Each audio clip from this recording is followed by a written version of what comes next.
सबसे पहले मैं आप सबको धन्यवाद देने के लिए औपचारिक रूप से आपको निमंत्रण दिया था कि आज प्रत्यक्ष तथ्य से मिलना हो जाए। आप सबके ध्यान में है कि लोकतंत्र का महापर्व इस यूनियन टेरिटरी में कल संपन्न हुआ। मुझे लगता है कि एक मील का पत्थर साबित होगा और यहाँ के विकास और नव निर्माण में कल जो चुनाव हुआ इसका बहुत ही महत्व होगा। मतदान के जो आंकड़े अभी तक स्पष्ट हो गई है कि जम्मू कश्मीर का चाहे यूथ हो, चाहे बुजुर्ग हो, किसान हो, मजदूर हो, मध्यम वर्ग हो, प्रोफेशनल हो या व्यापारी, सबने बढ़ चढ़ करके ग्रास रूट डेमोक्रेसी को मजबूत करने के लिए, यहाँ की उन्नति और प्रगति को जन जन तक पहुंचाने के लिए और तरक्की को नई दिशा देने के लिए भारी संख्या में मतदान किया है।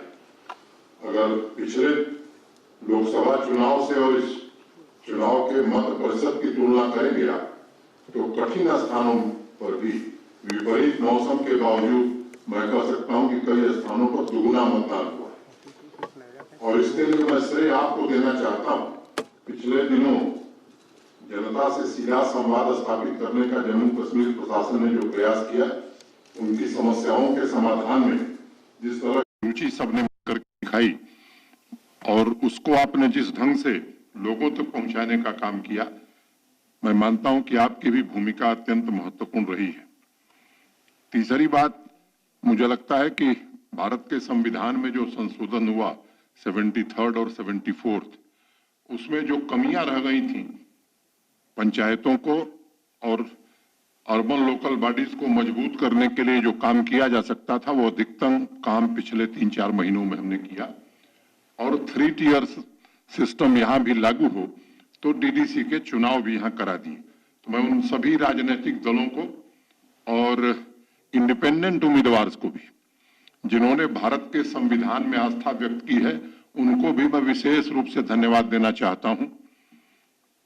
प्रतिकूल मौसम में जिस तरह से लंबी लंबी लाइनें महिलाओं की, बच्चियों की, नौजवानों की रही है, मुझे लगता है कि उन सबका अभिनंदन अगर न किया जाए तो शायद ये ज्यादती होगी। इस पूरी चुनाव प्रक्रिया में स्टेट इलेक्शन कमीशन को भी मैं धन्यवाद देना चाहता हूं। और चुनाव शुरू होने के पहले मैंने एक बात कही थी कि पीसफुल, फ्री एंड फेयर, शांतिपूर्ण, निष्पक्ष मतदान हो, इसका इंतजाम प्रशासन करेगा। और मुझे प्रसन्नता है कि छोटी मोटी एक आध घटनाओं को देख लें तो इसके अलावा सामान्य रूप से बहुत शांतिपूर्ण ढंग से फ्री एंड फेयर इलेक्शन हो गया है। दूसरे राज्यों में भी अगर चुनाव आप देखे होंगे तो मुझे लगता है कि इससे ज्यादा घटनाएं होती हैं, ये और खुशी का मौका है। दूसरी बात, प्रशासन के जो हमारे साथी इस पूरे अभियान में लगे थे, जम्मू कश्मीर पुलिस और फोर्स के जिन लोगों ने इस ठंड में भी पूरी मेहनत करके इस चुनाव को निष्पक्ष कराने में और शांतिपूर्ण कराने में योगदान दिया है, उन सबका भी मैं आज अभिनंदन करना चाहता हूं। और मैं एक बात कहना चाहता हूं कि ये त्रिस्तरीय डेमोक्रेसी जबरदस्त तरीके से जम्मू कश्मीर में काम करे, इसके लिए हम सब पूरा सहयोग करेंगे। और आने वाले दिनों में डिस्ट्रिक्ट डेवलपमेंट बोर्ड का जो गठन होगा तो जिले के विकास की पूरी जिम्मेदारी चुने हुए प्रतिनिधियों को मिले और वो काम करें, इसका हम सब प्रयास करेंगे। मुझे लगता है कि इससे ज्यादा मुझे कुछ कहने की आवश्यकता नहीं है और मैं उम्मीद करता हूं कि ये चुने हुए प्रतिनिधि और उनके माध्यम से जम्मू कश्मीर के विकास को नई ऊंचाई तक ले जाने का और जन कल्याणकारी योजनाओं को पूरी क्षमता से घर घर तक पहुंचाया जा सके, ये प्रयास हम करेंगे। एक बार फिर से मीडिया के साथियों के प्रति मैं आभार व्यक्त करता हूं और सभी राजनीतिक दलों को विशेष रूप से साधुवाद देता हूं कि भारतीय संविधान में आस्था व्यक्त करते हुए जो संशोधन हुआ उसको उन्होंने पूरी तरह स्वीकार किया। बहुत बहुत धन्यवाद, नमस्कार। फिर आगे भी श्रीनगर में मेरा रेगुलर हर महीने 1-2 बार मिलना होता था। जम्मू थोड़ा देर से आए हैं और ठंड भी बड़ी कड़ाके की पड़ रही है, लेकिन मैं उम्मीद करता हूं कि जल्द ही आप सबसे भेंट होगी। क्रिसमस और नए वर्ष की एडवांस में शुभकामना आप सबको देता हूं और उम्मीद करता हूं कि जल्द हम सब मिलेंगे। आपकी जानकारी में है कि 26 सितंबर को देश के सम्माननीय प्रधानमंत्री जी जब 26 दिसंबर को देश के सम्माननीय प्रधानमंत्री जी एक सेहत योजना का शुभारंभ करने वाले।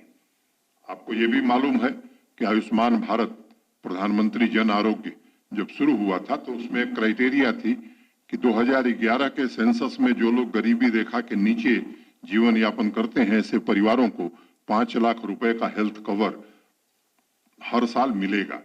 उसी तर्ज पर, ठीक उसी तर्ज पर यहाँ 30 लाख लोगों को सुविधा आयुष्मान भारत में मिल रही है। 1 करोड़ लोग बच गए थे तो हम लोगों ने एक फैसला किया कि इन 1 करोड़ लोगों को भी 5 लाख रुपए के इलाज की सुविधा आयुष्मान भारत सेहत के नाम से हमने एक कार्यक्रम शुरू किया है, इसमें दी जाए। और 26 दिसंबर को प्रधानमंत्री जी के शुभारंभ के बाद हर सीएचसी पर, हर जनपद पर, यहीं जम्मू में भी हम लोग कार्यक्रम करेंगे, हर जिले में कार्यक्रम करेंगे और उसी दिन से गोल्डन कार्ड बंटना शुरू हो जाएगा। अभी तक मोटे तौर पर 16 लाख लोगों ने पंजीकरण कराया है। जो बचे हैं उनका भी वार फुटिंग पर पंजीकरण करा करके इस काम को भी हम पूरा करेंगे। बहुत बहुत धन्यवाद। नमस्कार। जय भारत।